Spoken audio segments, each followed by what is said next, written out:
Habari za asubuhi.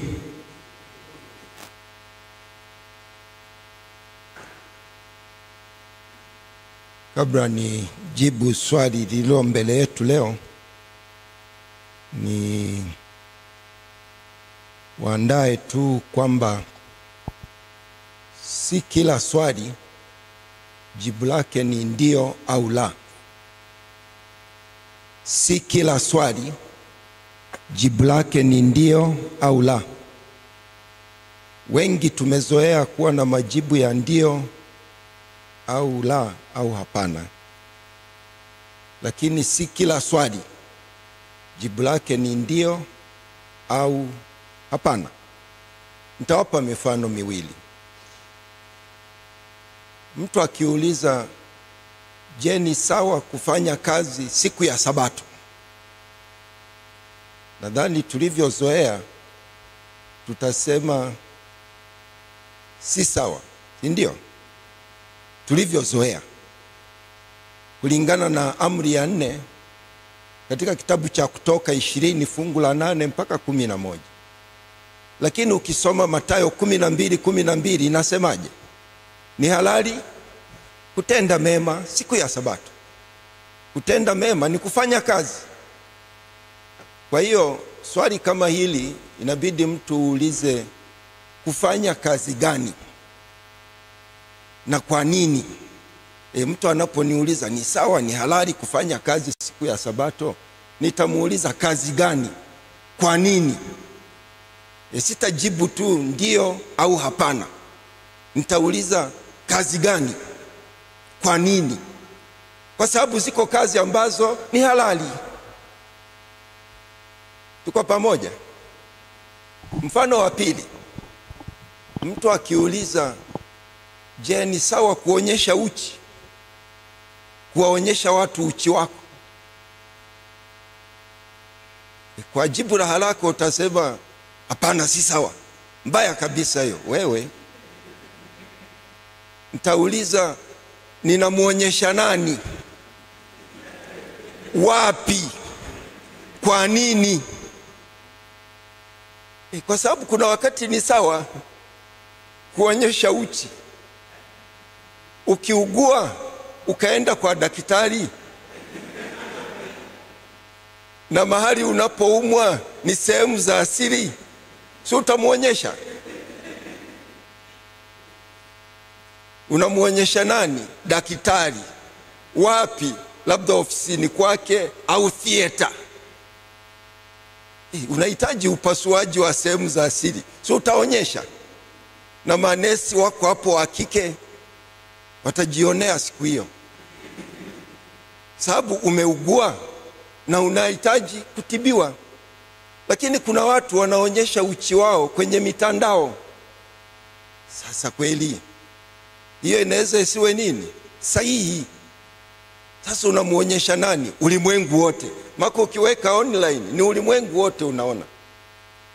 Kwa hiyo mahali kama hapo si mahali sahihi pa kuonyesha uchi wako. Lakini kwa daktari ofisini kwake anakuambia lala, huwa wana vitanda kwenye ofisi zao, hebu lala hapo, toa nguo. Unatoa tu, unampa ushirikiano, kwa sababu unaumwa sehemu za asili, unataka kutibiwa. Kwa hiyo sio swali la kusema tu hapana, si sawa. Unamuonyesha nani uchi wako? Wapi? Kwa nini? Kwa sababu hata kama ni daktari hawezi kuniambia nimuonyeshe uchi wangu stendi sokoni. Si mahali sahihi hapo. Hata kama ni daktari aseme mimi ni daktari bana wa magonjwa ya wanaume au ya wanawake, nataka kuona hali yako sokoni bana, si tuende ofisini kwako. Kwa hiyo sio kila swali. Na hili swali la leo ni la mtindo huo, sila ndio au hapana. Si swali la ndio au hapana. Basi kwa maandalizi hayo tuendelee. Somo la leo melipa kichwa cha kujipamba kwa utukufu wa Mungu. Watu wana shida na kujipamba, lakini kuna kujipamba kwa utukufu wa nani? Wa Mungu. Kama ulidhani basi kujipamba kote si sawa, kuna kujipamba kwa utukufu wa Mungu. Tunasoma katika Wakorintho wa kwanza sura ya 10 na fungu la 31. Wakorintho wa kwanza sura ya 10 na fungu la 31. Basi mlapo au mnywapo au mtendapo neno lolote, fanyeni yote kwa utukufu wa Mungu. Wakorintho wa kwanza 10:31. Fungu la Wakorintho wa kwanza 10:31 linahimiza kufanya yote kwa utukufu wa Mungu. Je, neno lolote ni pamoja na kuvaa na kujipamba? Anaposema au mtendapo neno lolote, je, ni pamoja na kuvaa na kujipamba? Kwamba tunaweza tukavaa tukajipamba kwa utukufu wa Mungu. Je, kuna kuvaa au kujipamba kwa utukufu wa Mungu? Kuna kitu kama hiki, kwamba unavaa unajipamba kwa utukufu wa Mungu? Kuna kitu kama hiki? Takiona. Ikiwa jibu ni ndio, ambalo ndilo jibu sahihi, basi kujipamba kwa utukufu wa Mungu au kusiko kwa utukufu wa Mungu kukoje? Kama kuna kujipamba kwa utukufu wa Mungu kukoje? Kunafananaje? Kama kuna kujipamba ambako si kwa utukufu wa Mungu, kunafananaje? Hili ndilo swali tunalolijibu katika wasilisho hili. Na kama nilivyokwisha kuandaa kuwatahadharisha, jibu lake si la ndio au hapana. Litaenda kwa mtindo wa mifano niliyoitoa.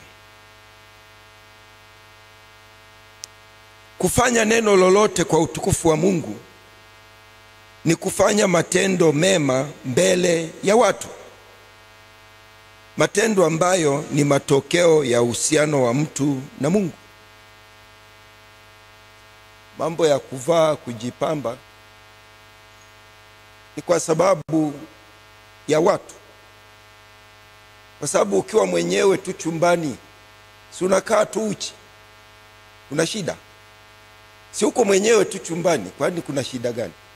Lakini ukishatoka tu nje kwa watu, lazima uchunge umevaaje, umejipambaje. Lakini uko mwenyewe chumbani au na mwenzi wako, au umeingia bafuni, tunaoga na nguo za nini na unaoga? Kwa hiyo ni kwa sababu ya watu. Hata wale wanaotafuta kujipamba, kuvaa vizuri, ni kwa sababu ya watu. Mwanamke hawezi akatengeneza nywele zake alafu akazifunika. Kwani alikuwa anazitengeneza za nini? Tena kwa gharama kubwa, kwa masaa mengi, alafu afunike. Si anafanya hivyo ili watu waone, na wakishaona basi wafanye kitu fulani.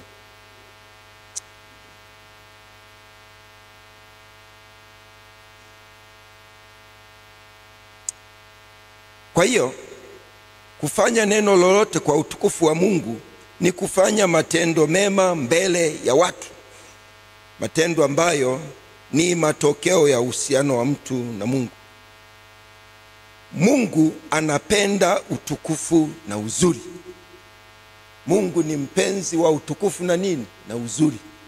Ingekuwa ni ushabiki, ni shabiki. Ni mpenzi wa utukufu na uzuri. Taarifa yako, kama ulidhani Mungu apendi utukufu na uzuri, ni mpenzi kweli kweli, na ninao uthibitisho.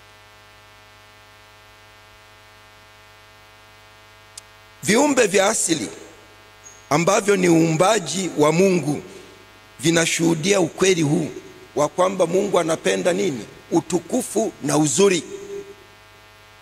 Kwa mfano, angalia maua yanavyopendeza kwa kupambwa na Mungu mwenyewe kwa namna ambayo hata Sulemani katika fahari yake yote hakuvikwa vizuri kama mojawapo la hayo. Anasema Yesu katika Mathayo 6 fungu la 28 na 38. Mathayo 6 fungu la 28 na hadi 28 hadi 30. Nitawapatia soft copy ya somo hili, kwa hiyo msiwe na wasiwasi. Hata wale mlioko kwa mtandao tuwasiliane tu, naweza nikakupatia. Namba yangu ya simu ni 0757 522 890. 0757 522 890. Tuwasiliane, nitakurushia soft copy kama utahitaji. Mungu pia ndiye aliyeagiza makuhani watengenezewe mavazi matakatifu kwa utukufu na kwa uzuri. Agizo la Mungu hilo kwa Musa, kwamba hao makuhani watengenezee mavazi matakatifu kwa utukufu na kwa uzuri. Kutoka 28 fungu la 2. Mungu huyu anaagiza, mpenzi wa utukufu na uzuri. Kwa hakika Mungu anatukuzwa kwa mambo yenye utukufu na uzuri.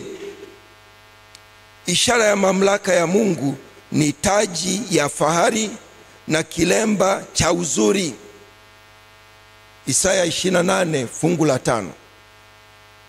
Hema takatifu kwa ajili ya Mungu kukaa pamoja na watu wake ilijengwa kwa dhahabu na fedha na shaba na nyuzi za rangi ya samawi na za rangi ya zambarau na za rangi nyekundu na nguo za kitani safi na singa za mbuzi na ngozi na kondoo waume zilizotiwa rangi nyekundu na ngozi za pomboo na miti ya mshita na vito vya shohamu na vito vingine vya kutiwa kwa ile naivera na kile kifuko cha kitani.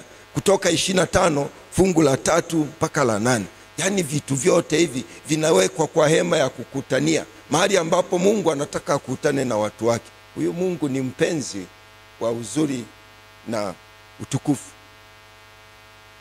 na ni yeye anaagiza viwekwe hivi.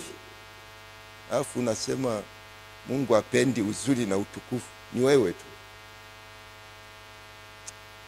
Watu walimletea Bwana matoleo ya vyombo vya dhahabu na mitari na timbi na pete za mihuri na vipini na vikuku, ili kuzifanyia upatanisho nafsi zetu mbele za Bwana.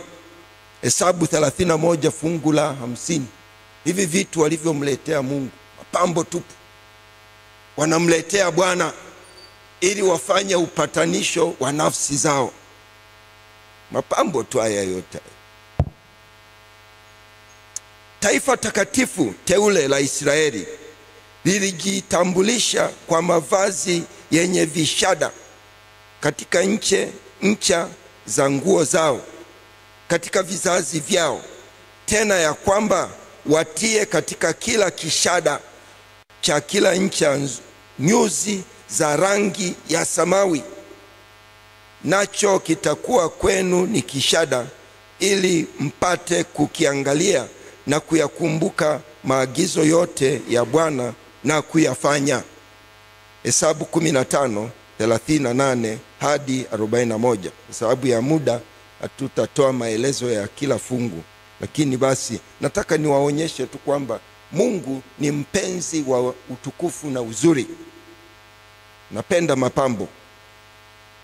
Wakati taifa hili takatifu lilipotoka Misri, Mungu aliwaagiza wanawake waombe jirani zao wa Misri vyombo vya fedha. Na neno hili vyombo, ukienda kwa tafsiri ya Kiingereza, ni mapambo. Si vyombo sahani na mabakuli, ni mapambo. Vyombo vya fedha na vyombo vya dhahabu na mavazi. Akasema, hapa ndio tunajua kwamba kumbe hivi vyombo ni mapambo. Akasema, nanyi mtawavika. Sasa huwa unavaa sahani na vikombe na bakuli, si ni mapambo? Hivi ambavyo ilikuwa waombe kwa Wamisri ni mapambo, ni mapambo ya fedha, ya dhahabu na mavazi. Nanyi mtawavika wana wenu na binti zenu. Ni vya kuvaa hivi. Waombeni hao Wamisri kabla mtoke navyo hivi, ili mwe mnavaa mnaposafiri huko kwenda Kanani. Cheza wewe. Kutoka sura ya 3 fungu la 22. Kutoka 3 fungu la 22. Mungu alimuumba Lucifer kabla awe shetani, na hata sasa hajapoteza huo utukufu, bado anao. Hata mkimchora na mapembe, hayo ni picha zenu. Jamaa bado ana utukufu kweli kweli. Alimuumba Lucifer akiwa amejaa hekima na ukamilifu wa uzuri,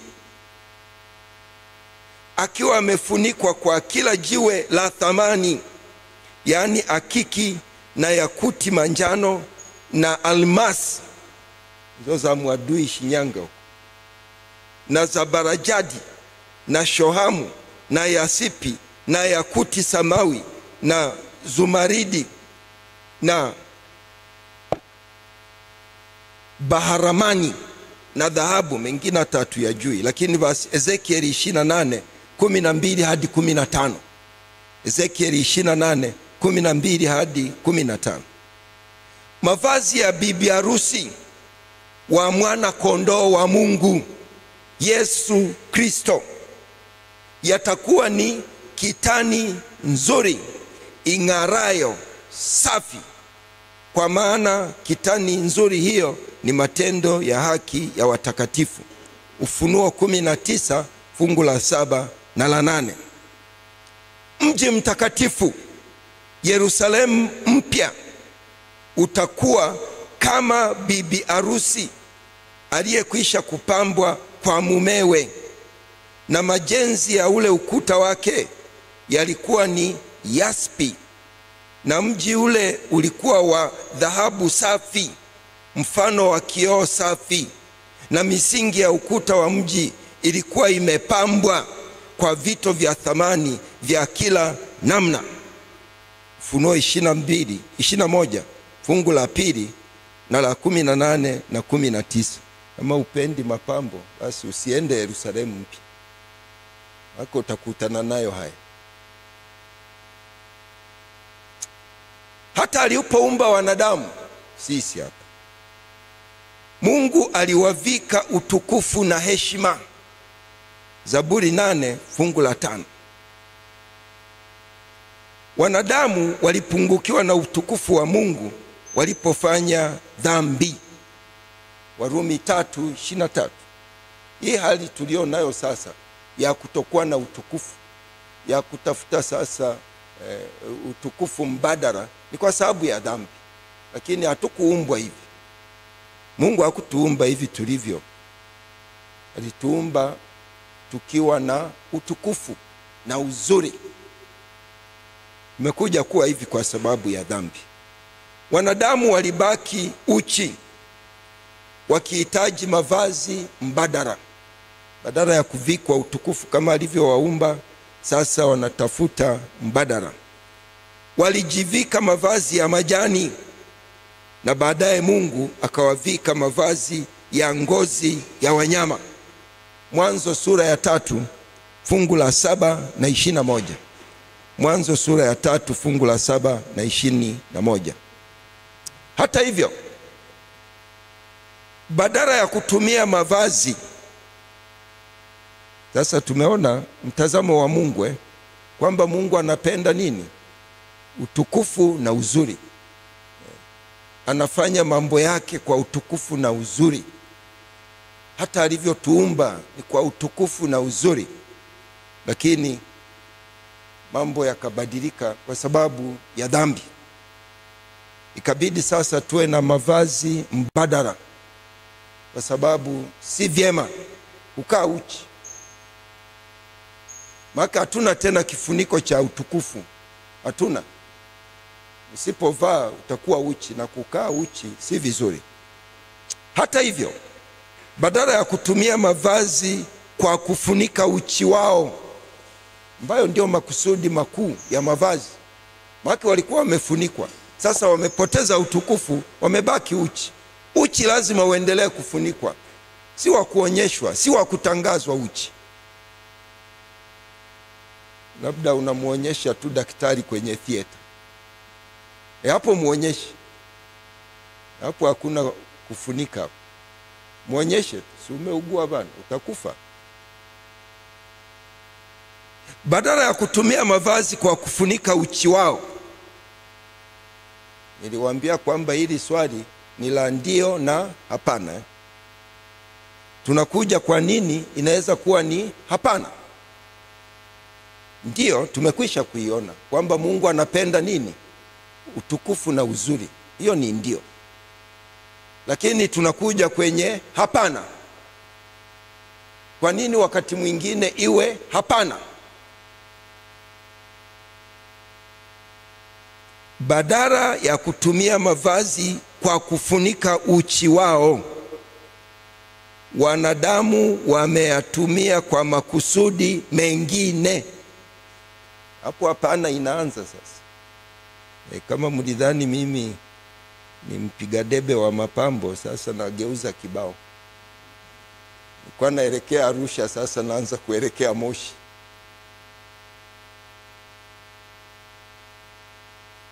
Wameyatumia kwa makusudi mengine, kama vile ukahaba. Mavazi, mapambo ambayo Mungu aliyakusudia tu kwa ajili ya utukufu na uzuri, wameyatumia kwa makusudi ya ukahaba. Mithali 7 fungu la 10. Mithali 7 fungu la 10. Ufunuo 17 fungu la 4. Haya ni makusudi sasa ambayo ni tofauti, ni kinyume na mpango wa Mungu. Ibada ya miungu. Nakuta mtu amevaa kitu, lakini ni nini? Ni Mungu. Niliwahi kukutana na mwanachuo mmoja mahali pengine, si hapa. Alikuwa amevaa bangili moja kubwa sana. Nikasema bana, hiyo bangili mbona kubwa sana? Si ni kama mzigo wako? Anasema hii bangili nilipewa na bibi yangu. Kwa nini? Inilinde. Kumbe kwake sio pambo tu, ni kanini? Ni kama Mungu kakumlinda. Wengine wanaweza kuwa hata na vimiungu kwa ajili ya kupata GPA nzuri. Wewe unadhani amevaa pambo tu, kumbe amevaa nini? Kama Mungu. Hayo ni matumizi mbadala tena mengine. Ibada ya miungu. Mwanzo 35 fungu la 4. Mwanzo 35 fungu la 4. Hosea 2:13. Hosea 2:13 na Ezekieli 16 fungu la 16 na 17. Mavazi, mapambo kama ibada ya miungu. 3. Kiburi au kujitukuza. Mtu anavaa anajipamba kujitukuza kwa sababu ya kiburi. Isaya 3:16 mpaka 24. Isaya 3:16 mpaka 24 na Petro wa kwanza 3 fungu la 1 na la 2. Makusudi mengine haya ya mavazi yanaweza kuwakwaza watu wengine, na sisi hatupaswi kuwa kikwazo cha kuwazuia watu kumuona Mungu. Tunatakiwa tufanye mambo yetu kwa utukufu wa Mungu. Tunatakiwa tumuonyeshe Mungu kwa watu kwa njia hata ya kuvaa kwetu, kujipamba kwetu. Tusiwe kikwazo, tusiwe kizuizi cha wao kumuona Mungu. Kwa hiyo makusudi kama haya ya ukahaba, ya miungu, ya kujitukuza yanaweza kuwakwaza wengine. Wakorintho wa kwanza sura ya 8 fungu la 9 na Wakorintho wa kwanza sura ya 10 fungu la 32 na 33. Na yanaweza kuwa ni uwakili mbaya. Sisi ni mawakili. Yanaweza kuwa pia ni uwakili mbaya wa mali. Mithali 3:9, mheshimu Bwana kwa mali yako. Uwakili mbaya wa mwili. Kuna mapambo ambayo sasa yamehusianishwa na kansa. Nilikuwa nasikiliza kipindi fulani kwa TV. Urembo na kansa. Kuna watu wengi sasa hivi wanapata kansa kwa sababu ya urembo. Wanakunywa ma chemicals ili wawe na ngozi nyeupe, ama wanajipaka majitu fulani. Sasa mwisho wake mtu anapata kansa ya ngozi, kansa sijui ya figo, ya ini, ya nini. Vile viungo ambavyo vinahusika na kutoa sumu mwilini, mwishowe vinalemewa kwa sababu ya hayo masumu unayoyaweka mwilini ili uwe mrembo. Ni kweli Mungu anapenda urembo, lakini si kwa kuharibu mwili tena. Mwili huu ambao ni hekalu la Roho Mtakatifu, usiuharibu kwa jina la kutafuta urembo. Ni wakili mbaya huo. Wakorintho wa kwanza 3:16 na 17 na Wakorintho wa kwanza 6:19 na 20. Ama wakati kuna urembo mwingine unachukua masaa. Nakumbuka kuna misuko mingine haiishi hiyo siku, watakusuka nusu na ulianza asubuhi mpaka jioni. Unaenda umefunika, urudi kesho tena zoezi liendelee. Sasa kweli huo wakati huo una shughuli nyingine kweli ya kufanya, wewe unakaa saluni siku 2. Lakini sisi pia ni mawakili wa wakati. Na tusipoangalia unaweza kuwa ni uwakili mbaya wa wakati ama wa mali. Unatumia fedha nyingi mpaka hata chakula sasa inakuwa ni changamoto. Na si kwamba sasa utafanyiwa urembo wa kudumu, una expire haraka tu, unarudi tena. Wale si ni wafanyabiashara wanatafuta urudi haraka haraka. Wanakuambia hii baada ya wiki 2 urudi tena. Fedha. Ndio maana sasa hata wengine wanaotafuta kuoa, kabinti kana kuangalia tu kanasema, utaniweza kweli wewe? Utaweza kuni maintain? Hebu niangalie toka kichwani mpaka mguuni. Utaweza? Unaweza? Au unasema hapo hapana, waje nitafute tu wenzangu nao waweza. Tunapotafuta kufunika uchi wetu kwa utukufu na uzuri, tusisahau uzuri wa tabia njema. Mithali 31 fungu la 30 anasema uzuri ni ubatili. Mwanamke au mtu atakayesifiwa ni mwenye tabia njema. Na mnaotafuta kuoa, tafuteni tabia njema. Huo uzuri huwa una expire. Kuna wakati unaisha. Sasa ukiisha sijui utatafuta mwingine tena. Tabia njema.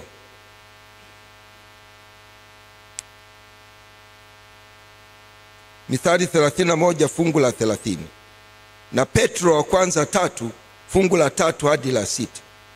Hebu mavazi na mapambo yetu yawe ya kujisitiri, ya kuficha uchi, ama ya kujikinga na hali mbaya ya hewa kama baridi. Ni kujisitiri tukote huko, kujikinga. Unaficha uchi lakini pia unajikinga na hali mbaya ya hewa. Yawe ya kujisitiri, adabu nzuri na moyo wa kiasi. Kweli tuvae, tujipambe, lakini kwa kujisitiri, kwa adabu nzuri, kwa moyo wa kiasi. Timotheo wa kwanza 2:9. Kanuni hizi zizingatiwe katika: moja, mavazi yanayowapasa wanaume na yale yanayowapasa wanawake. Kumbukumbu la Torati 22:5. Ni kweli yako mavazi ya wanaume na ya wanawake. Nitawapa mfano. Hii inaitwa blazer. Nini? Shindilia. Simizi. Sijui ni simizi au shindilia, sijui. Blazer. Hiyo ni ya nani? Si ni ya wanawake? Kwani wewe mwanaume unahitaji hiyo? Tuna matiti ndio, lakini anahitaji? Sio, ni wazi ni ya wanaume, ni ya wanawake. Wewe ukivaa ni kituko, yani hata tutakushangaa. Kwani ya nini? Inasaidia nini? Si ya wanawake hiyo? Na suruali je? Ni ya nani? Siku hizi naona hata mapolisi wa kike wanavaa suruali. Hapo usatu hapo. Nimewaangalia sana. Kwani wanavyovaa vile unaona shida gani? Ana suruali yake hapo ya blue na shati yake ndefu imekuja karibu inagusa magoti pale. Si wanaonekana vizuri? Sioni wana sketi siku hizi. Mmewaona na sketi siku hizi? Mimi sijawaona. Wanajeshi, mpaka hata amiri jeshi mkuu akitaka aonekane katika mavazi rasmi anavaa combat na cape. Alafu unasema suruali ni za wanaume. Imeandikwa wapi? Hilo fungu sijaliona mimi, kwamba suruali ni za wanaume. Sijaliona hiyo. Si alikuja mhubiri kutoka UK huko hapa sijui wala City, si alikuwa amevaa sketi mwanaume? Alafu wewe unasema sketi ni za wanawake. Na huyo je? Lakini hata kama ni mavazi yanawapasa wanaume au yanawapasa wanawake, kanuni ni zile zile, yawe ya kujisitiri, ya adabu nzuri, ya moyo wa kiasi. Mavazi ya shughuli maalumu kama vile za kidini. Kuna mfano wa makuhani hapa, Kutoka 28 fungu la kwanza mpaka 43, Kutoka 39 fungu la kwanza mpaka 31, Walawi 21:10, Hesabu 20 fungu la 23 mpaka 29, Zekaria 6:11. Mavazi ya makuhani yamejaa mapambo tupu kwa agizo la Mungu. Yamejaa mapambo tupu, vito vya thamani, dhahabu, lulu, nini. Mavazi ya makuhani, mavazi maalum. Mavazi ya kiutawala. Hata Yusufu alipopewa cheo kusimamia Misri, alivikwa mavazi maalum ya kiutawala na pete. Mwanzo 41 fungu la 41 na 42. Wafalme wa Israeli, Samueli wa kwanza 17:38 na 18 fungu la 4. Walikuwa na mavazi maalum. Esta 3:10-12, vazi la pete. Yeremia 13 fungu la 18, Samueli wa pili 1:10, taji ya mfalme. Mapambo tu.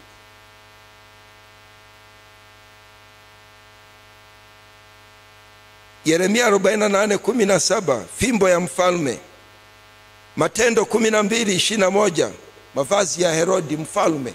Mapambo tu. Lakini basi ikiwa mavazi hayo ni ya kiutawala, kazi hiyo inataka mavazi ya namna hiyo, kanuni ni zile zile, yawe ya kujisitiri, ya adabu nzuri, ya moyo wa kiasi. Mavazi yanayopelekana na hali ya hewa. Mithali 31 fungu la 21, Kweli inaweza kuwa ni mahali ni joto, huwezi ukavaa koti, lakini sasa usije ukavae kanguo sasa mpaka ka see me through, mpaka watu wanaona nguo za ndani, unasema nasikia joto, nasikia joto. Kujisitiri, hata kama ni joto, kujisitiri, tusione ndani bana, tusione jiografia yako. Tafuta tu kanguo kepesi, lakini ujisitiri. Adabu nzuri, moyo wa kiasi.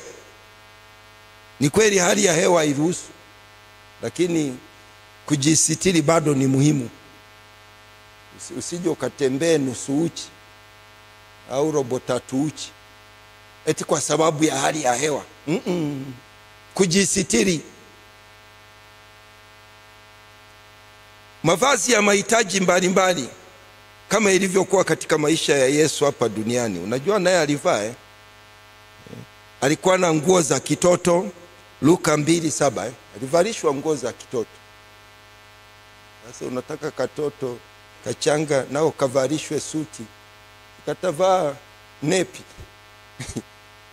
nguo za kitoto. Luka 9:29 nguo za utukufu wakati ameenda pale mlimani. Luka 23:11 nguo za dhihaka, walimvalisha mavazi ya kumdhihaki.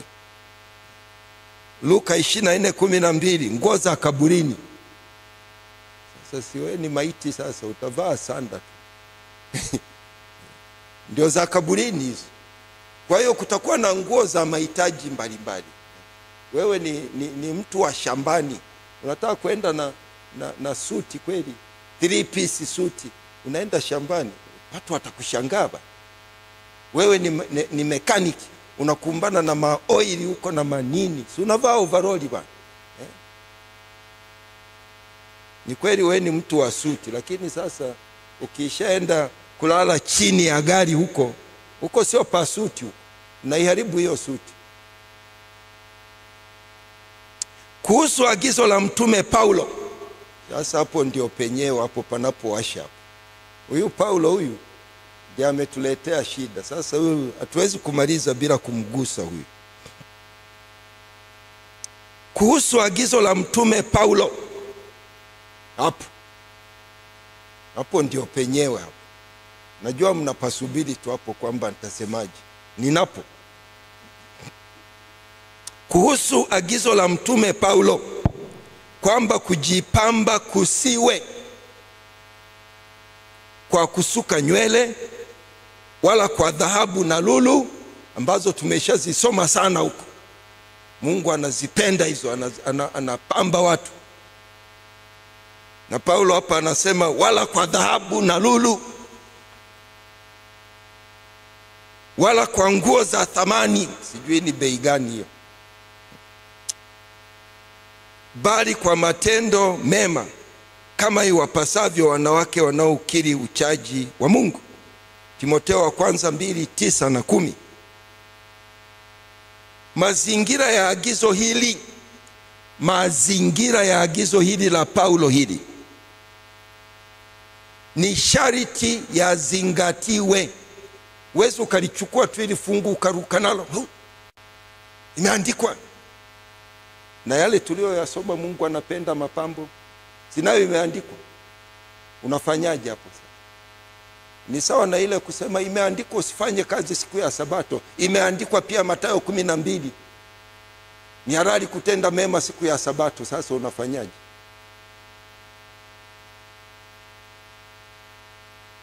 Muktadha wa karibu wa agizo hili la Paulo ni wake ambao hawakuwatii waume zao,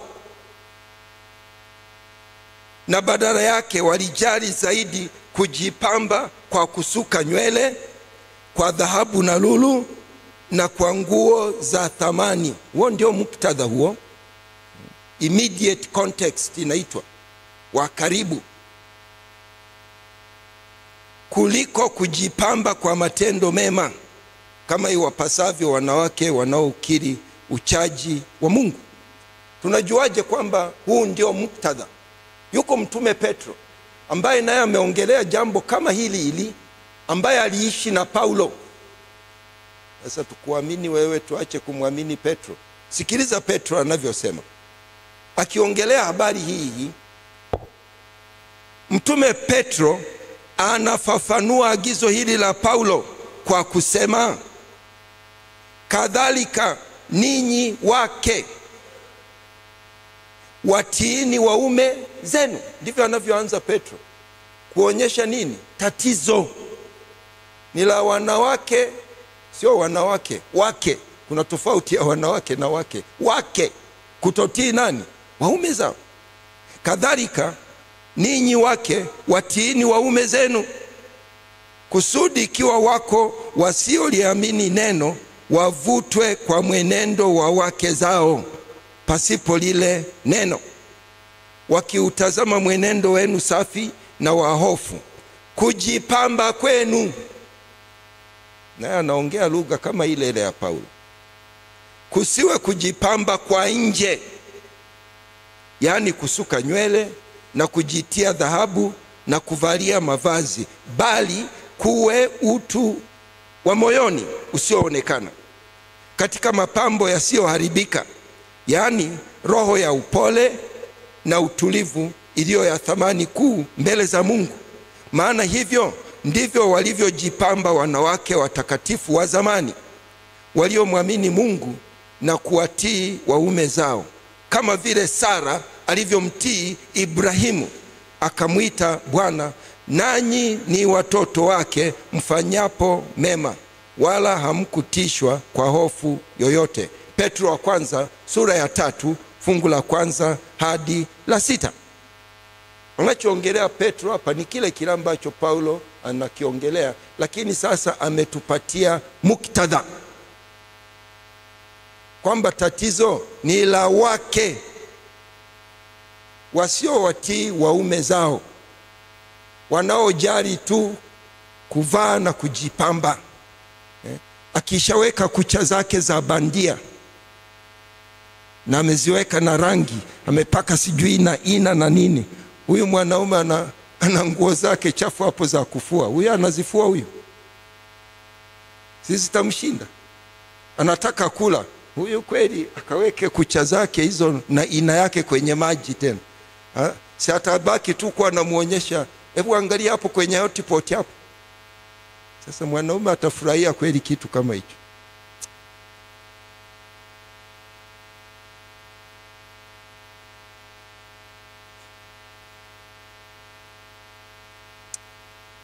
Kwa vile ambavyo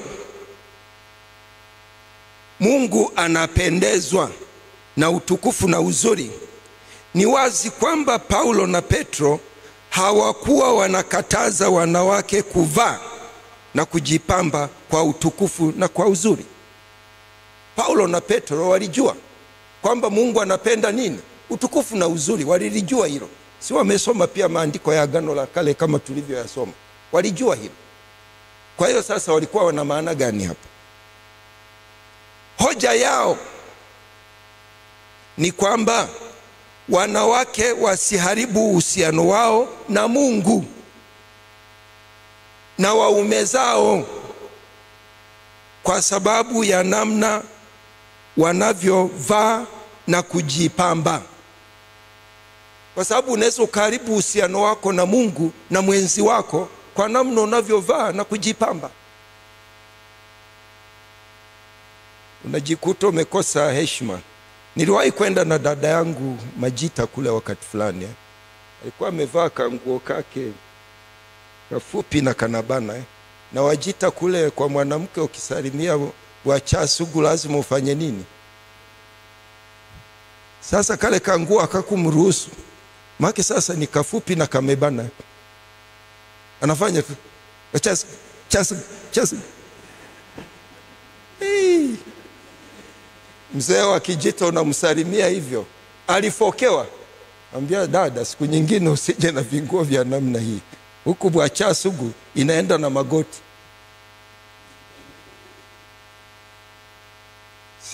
Kwa Mjita hapo hiyo nguo yake haikuwa ya nini? Ya adabu.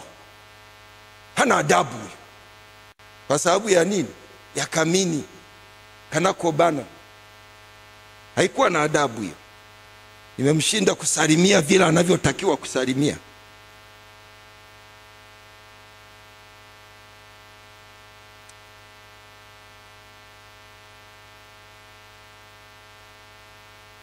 Je, walikuwa wanavaaje na kujipambaje hawa wanawake hata ikabidi mitume wawakemee? Walikuwa wanavaaje mpaka ikabidi mitume wawakemee? Mfano kama niliowapa wa dada yangu huyo.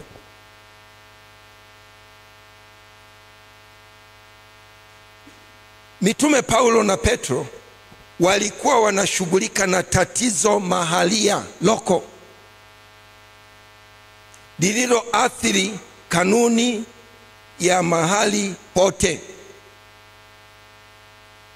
Tatizo mahalia, wake kutowatii waume zao, likaathiri kanuni ya mahali pote inayowataka wake wawatii nani? Waume zao. Nalipata hilo? Hapa kuna wake wasiowatii waume zao, local problem hiyo. Kanuni ya mahali pote inasema wake wawatii nani? Waume zao. Sasa hawa wameshindwa kuwatii waume zao kwa sababu ya namna ya wanavyovaa na kujipamba.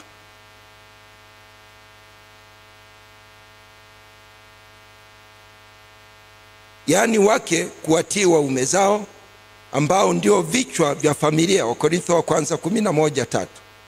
Je, mitume walikuwa wanawazuia wanawake wasivae na kujipamba? Je, walikuwa wanawazuia wasivae na kujipamba? Sasa watatembea uchi jamani.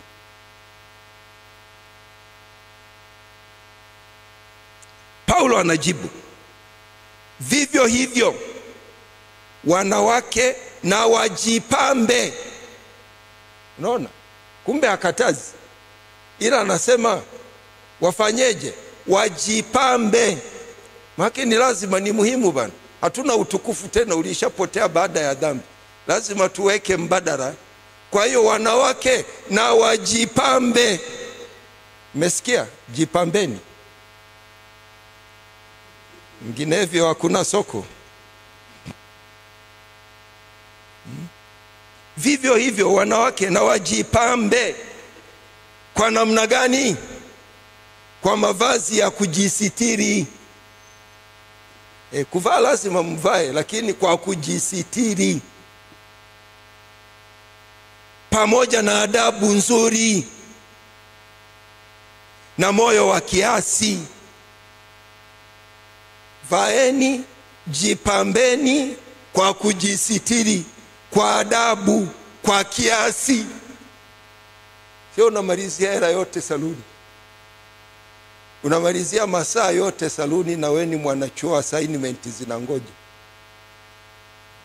Unachelewa kusubmit assignment. Nilikuwa kule saluni, walichukua masaa mengi. Kwani lazima ufanye hicho unachotaka kufanya? Kwa hiyo hawakuwa wanakataza, lakini ni namna walivyokuwa wanafanya. Mitume waliwaagiza wavae na kujipamba kwa utukufu wa Mungu, na sio kujitukuza kwa kusuka nywele, kwa dhahabu na lulu, wala kwa nguo za thamani, bali kwa matendo mema, kama iwapasavyo wanawake wanaokiri uchaji wa Mungu. Sasa tunakuja kwa maswali. Tunataka tumuelewe Paulo na Petro. Maana Paulo huwa anachanganya. Paulo anachanganya, na Petro alishatushuhudia hilo, kwamba huyu jamaa msipomwangalia atawaacha kwenye mataa. Mtafikiri mko naye, kumbe alishawaacha siku nyingi. Je, mavazi ya kusitiri, ya kujisitiri ni yapi? Amesema tu yawe ya namna gani ya kujisitiri, hajasema ni yapi. Utayajuaje? Je, mavazi ya adabu nzuri ni yapi? Je, mavazi ya moyo wa kiasi ni yapi? Je, kuna mitindo mizuri ya kusuka nywele? Ingine nasikia inasema sina mme. Sasa wewe uliye na mme ukisuka sina mme, wakikufuata pia utawalaumu. Si umeshawaambia sina nani? Mme kwa mtindo. Sijui twende Kilioni. Uko naenda Kilioni kweli? Pole umefiwa. Sijafiwa. Si tunasoma hapa kwamba twende wapi? Kilioni. Haya. Je, kuna mitindo mizuri ya kusuka nywele? Je, kuna matumizi mazuri ya dhahabu na lulu? Nishayaona huko. Je, kuna nguo za thamani? Je, nguo za thamani ni zipi? Je, matendo mema ni yapi? Majibu ya maswali haya yatatofautiana. Majibu ya maswali haya yatatofautiana kutegemeana na mahali, wakati na wahusika. Hatutakuwa na majibu yanayofanana kwa maswali haya. Yatatofautiana kutegemeana na mahali, wakati na wahusika. Mitindo inaweza kutofautiana, ili mradi kanuni za msingi ni zile zile. Yaani mavazi ni ya kujisitiri, ni ya adabu nzuri, ni ya moyo wa kiasi, pamoja na mahusiano mema na Mungu na watu. Sio maagizo yote kuhusu matatizo mahalia, loko. Ni kwa ajili ya ulimwengu wote. Kuna mtu anasoma tu kitu hapa imeandikwa. Si maagizo ya mahalia yote, ni ya ulimwengu wote. Mfano, agizo la Paulo kwa Wakorintho wasio na ndoa kubaki bila ndoa halikuwa la mahali pote, wakati wote na hali zote, bali kwa hali iliyokuwepo mahali pale na wakati ule. Wakorintho wa kwanza 7:25 hadi 37. Agizo la kutahiri wanaume halikuwa la watu wote, bali agano kati ya Mungu na uzao wa Ibrahimu. Matendo 15 fungu la kwanza na la pili 28 na 29. Agizo la kuvua viatu mahali patakatifu halikuwa la nyakati zote na mahali pote. Kutoka 3 fungu la 5 na Yoshua 5:15. Unaweza kulinganisha na Ruth 4 fungu la 7 na la 8. Hili agizo halikuwa la mahali pote, ilikuwa ni desturi ya watu wale kwa wakati ule mahali pale. Desturi. Palikuwa na desturi nyingine nyingi mahalia ambazo hazikuwa za kila mahali. Kwa mfano, Yohana 2 fungu la 6, mabalasi ya kutawadha miguu, yale ambayo Yesu alifanyia muujiza wa maji kuwa divai. Walikuwa na mabalasi. Hatunayo leo. Hatuweki hayo kwa nyumba zetu kwamba watu wakija waoshe miguu hapo. Lakini ilikuwa ni desturi na imeandikwa ilikuwa desturi. Yohana 19 fungu la 40, kufunga maiti kwa sanda na kitani pamoja na manukato. Hatufanyi hivyo leo wengine. Sijui labda Waislamu. Tunatengeneza majeneza siku hizi. Wao hawakuwa na majeneza, hawakuwa na masanduku. Desturi hiyo. Mbona hii sasa nayo msemi tufanye? Wakorintho wa kwanza 11:16, mwanamke kumwomba Mungu akiwa amefunika kichwa, desturi. Na wako wengi tu wasiofunika vichwa siku hizi. Na muwasemi wakifanya kitu fulani tu mlicho na usongo nacho, mmeshasema kweli. Mbona wanakuja bila kufunika vichwa? Mnaweka tiki. Hapa imesema waje wafunike nini? Vichwa. desturi. Wagalatia 2:14, waliotahiriwa, Wamara wale, kutoshirikiana na wasiotahiriwa. Yaani kama umetahiri usishirikiane na asiyetahiriwa. Jita wanawaita walisia. Ilikuwa desturi hiyo ya mahali pale wakati ule kwa watu wale. Je, wanawake katika jamii zetu leo, tuje kwa jamii yetu sasa, hawawatii waume zao kwa kujali tu muonekano wao wa nje? Maana hili ndio lilikuwa tatizo.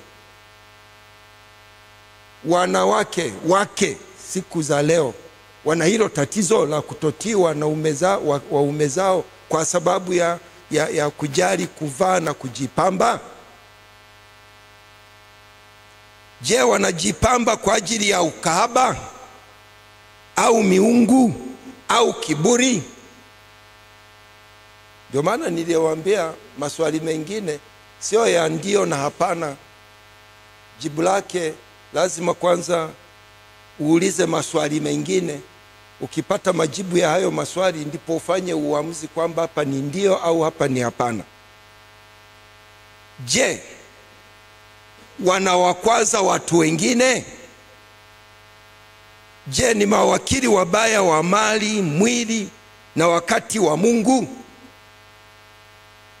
Ikiwa jibu la swali lolote kati ya haya ni ndio, basi agizo la Paulo na Petro linawahusu wanawake katika jamii zetu siku hizi. Vinginevyo, ushauri wa neno la Mungu ni msitende neno lolote kwa kushindana wala kwa majivuno, bali kwa unyenyekevu. Kila mtu amhesabu mwenziwe kuwa bora kuliko nafsi yake. Tusijifikirie wenyewe tu. Kule Kenya kulitokea wakati fulani wanawake walikuwa wanavaa hivi mini skirt na vinguo vingine vya kubana. Sasa wakatokea watu mitaani wanatembea na mikasi.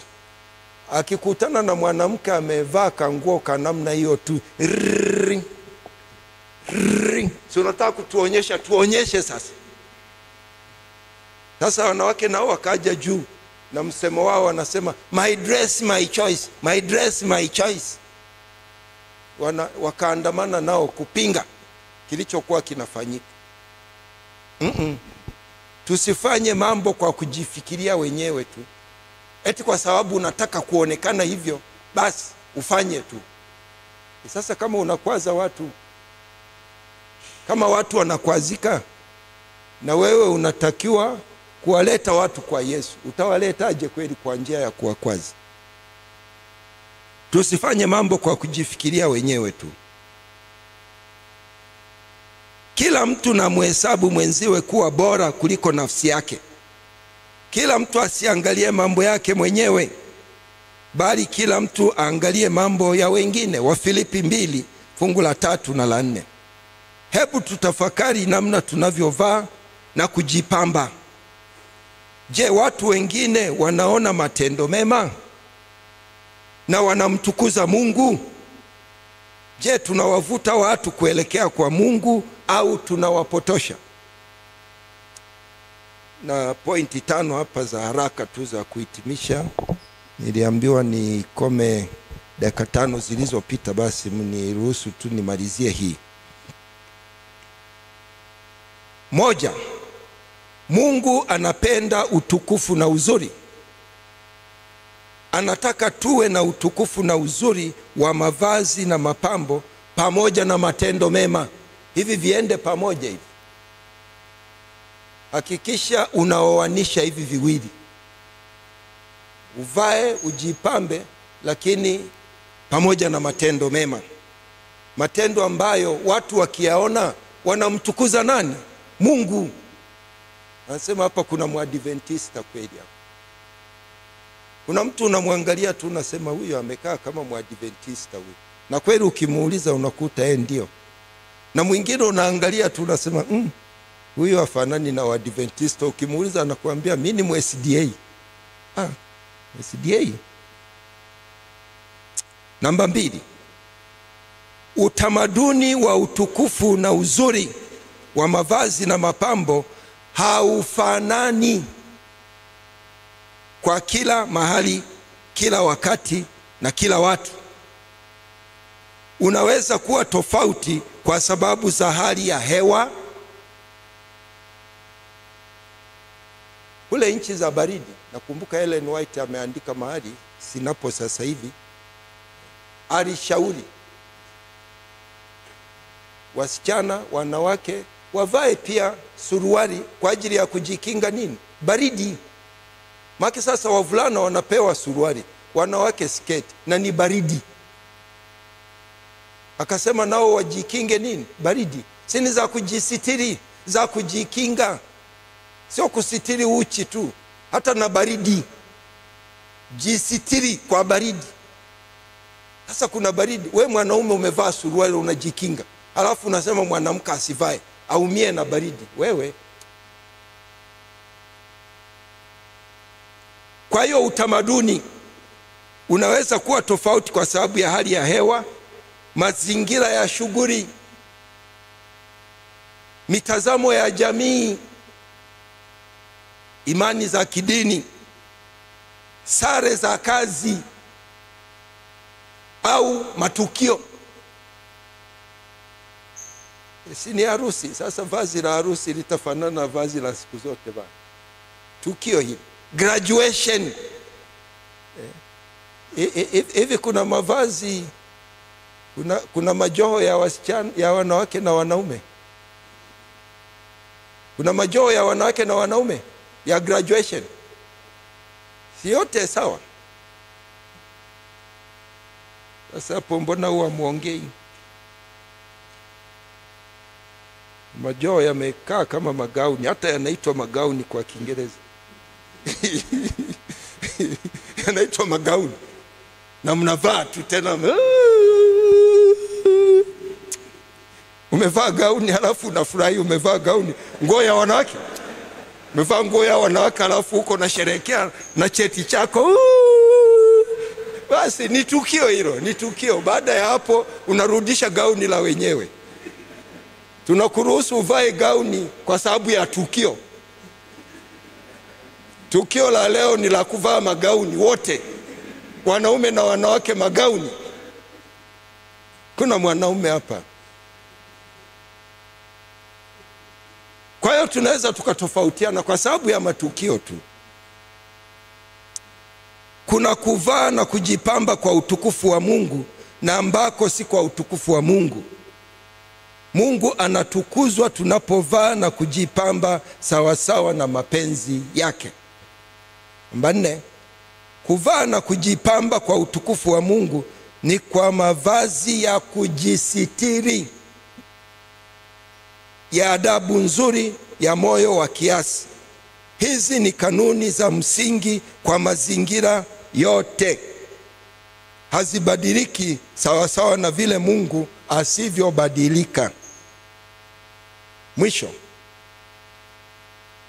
kuvaa na kujipamba ambako si kwa utukufu wa Mungu ni kwa makusudi ya ukahaba. Yaani unavaa kwa namna ambayo wateja watakuona, basi wajiongeze tu. Uhitaji kueleza zaidi. Yaani ulivyovaa inatosha kuwaonyesha kwamba wewe ni kahaba na uko available. Ni pesa yao tu.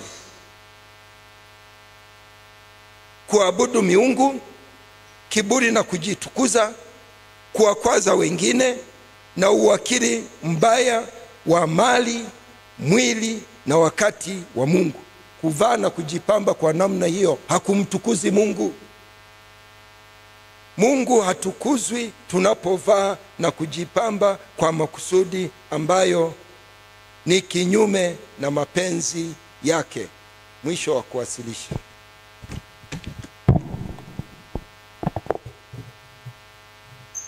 Nimekula dakika 10.